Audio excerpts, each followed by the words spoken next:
हिऱ्यांमुळे जशी दागिन्यांची किंमत वाढते, तशीच सत्कर्मांमुळे माणसांची किंमत वाढते. यशस्वी होण्याचा एकच उत्तम पर्याय आहे, तो म्हणजे दुसऱ्यांचं भलं झालेलं पाहण्याची ताकद आपल्या मनात असली पाहिजे.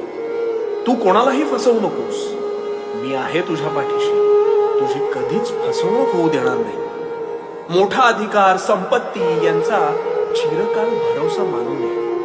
ऐहिक जीवनाचे नश्वर स्वरूप जाणावे, निष्काम कर्म करावे. विश्वास ठेव, संपते मर्यादा तुझी, तिथून साथ देतो मी. तुझ्या अंतरात्म्यात मी तुला कधीही हरू देणार नाही. या कलियुगात तुला कधीही एकटं सोडणार नाही.